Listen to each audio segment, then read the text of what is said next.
तो hello guys, welcome back to हमारी new video के अंदर। तो स्वागत है हमारी वीडियो के अंदर। तो गाइस, आप सभी लोगों की मेहरबानी होगी, हमारा चैनल अभी बहुत डाउन चल रहा है। इस वीडियो के ऊपर 1000 लाइक एम रखते हैं, कंप्लीट करवाए जल्द से जल्द। आप सभी लोगों की मेहरबानी होगी और इस चैनल को सब्सक्राइब जरूर कर लेना। दूसरी तरफ माया अपने दूसरे शिकार को ढूंढने चली जाती है और आधी रात को वो घूंघट के अंदर गांव के अंदर घूम रही थी। तभी उसको एक बस स्टैंड के ऊपर एक बंदा दिखाई दिया और वो जोर जोर से हंसने लगी और उस बंदे का वो पीछा करने लगा। पीछा करने की प्रयास करने लगी वो चुड़ैल। उस चुड़ैल को कुछ ना पता चल पा रहा था इस आदमी को हम कैसे अपने आटे के अंदर लिए, उस आदमी को अपने आटे में कैसे ले।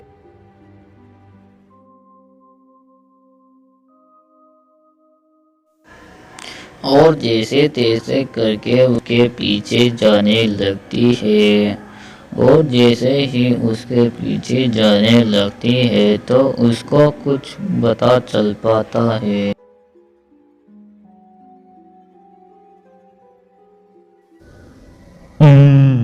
ऐसा क्यों लग रहा है कि मेरा कोई पीछा कर रहा है। मोहित पीछे मुड़ के देखता है कि उसके पीछे एक घूंघट वाली औरत आती है। मोहित को कुछ पता न चलता है उसके पीछे चुड़ैल है या एक औरत। उसको अपने बातों में फंसा लेती है वो चुड़ैल। ही बड़ी गलती कर देता है जो रमेश ने की। जरा दुल्हनिया, अपना घूंघट तो ऊपर करो, हाथ पाँव से तो लग रही हो कि तुम इतनी सुंदर हो। जमी नहीं साहब, ऐसी कोई बात नहीं है। आप कहते हो तो आप अपना घूंघट ऊपर करती हूँ। तभी चुड़ैल अपना घूंघट ऊपर कर लेती है और वो चुड़ैल के रूप में परिवर्तित हो जाती है और मोहित बहुत दूर जाके गिर जाता है उस चुड़ैल की शक्ल देखने के बाद। मोहित उठ के भागने का प्रयास करता है। तभी उसके पास चुड़ैल पकड़ के उसको कंधे में दबा दे रही है और उसको अपने वश में करने का प्रयास करती रहती है और मोहित उसको बहुत दूर वापस फेंक के वो अपने दूसरे शिकार की ओर चली जाती है। मोहित को तभी कुछ देर बाद होश में आता है। वो होश में आने के बाद अपने घर पे जानता है। उसको कुछ पता नहीं था कि मेरे साथ क्या हुआ है। यह सब कुछ दूर खड़ी शीतल देख रही होती है। ये सब मैं क्या देख रही हूँ? हमारे गांव के अंदर है घूंघट वाली चुड़ैल, वो भी घूंघट वाली। कल ही गांव वालों को ये सब बातें बताना होगा मेरी जान। तभी ही शीतल के अगले दिन बहुत ही तेज तबीयत खराब हो जाती है। तब तक चुड़ैल बहुत लोगों को अपने वश में कर लेती है।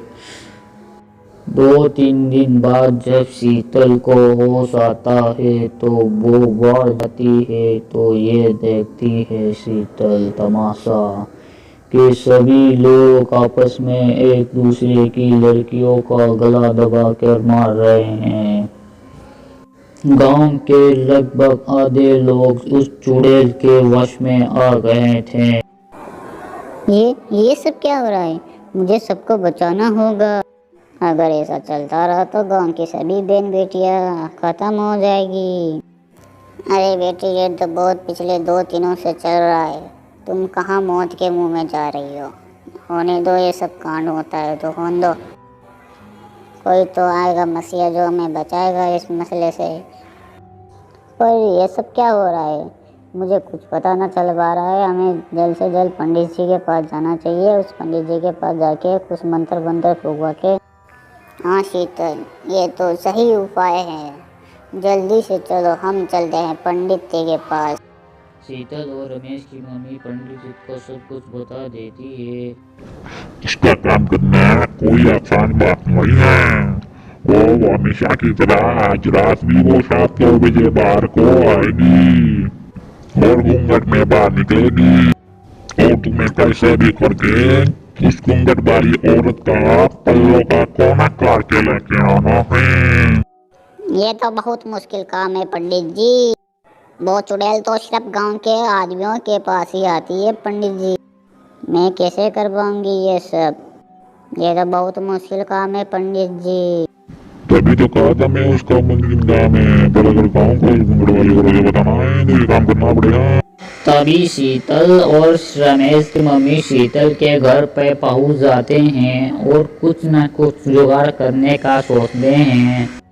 रमेश की मम्मी, हमें कुछ करना पड़ेगा वरना गांव के सभी महिला मर जाएंगी।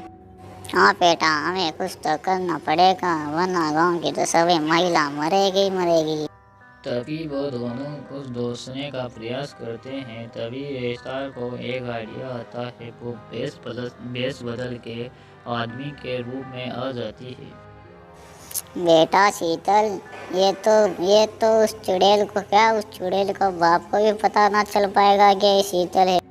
हाँ रमेश की मम्मी, ये तो बात आपने सही की है। हाँ बेटा, सिर्फ 1 घंटा और रह गया है, जल्दी से आप बाहर जाने का प्रयास सोचो। हाँ रमेश की मम्मी, मैं भी जाती हूँ, बस 1 घंटा और रह गया है। तभी शीतल पूरी तरह से एक आदमी के भेष में आ जाती है और 1 घंटा हो जाता है। सही 2 बज जाते हैं और वो रात की 2 बजे बाहर जाती है उस घूंघट वाली औरत के पास। जैसे ही उस घूंघट वाली औरत के पास जाती है, शीतल बहुत ही घबराई हुई थी। तभी शीतल उस चुड़ैल को देख के कुछ ना बोलने का प्रयास नहीं कर रही थी। वह बहुत घबरा गई थी। तभी शीतल उस चुड़ैल का दुपट्टा काट लेती है और दौड़ी दौड़ी भागने लगती है। जोर जोर से भागने लगती है और भक्के भक्के वो एक जगह उछल जाती है, आराम करने के लिए ठहर जाती है। तभी उसका माथ नीचे पड़ जाता है और वो उसकी चेहरा साफ साफ दिखाई देने लगता है। वो आसपास देखती है तो चुड़ैल तो नहीं आ रही है। जैसे ही उसको चुड़ैल दिखती है वो भय से भग जाती है, पंडित जी के पास आ जाती है और पंडित जी को वो दुपट्टा दे देती है और पंडित जी अपना मंत्र बंत्र फूंक के उसको जमीन के अंदर गाड़ देते हैं।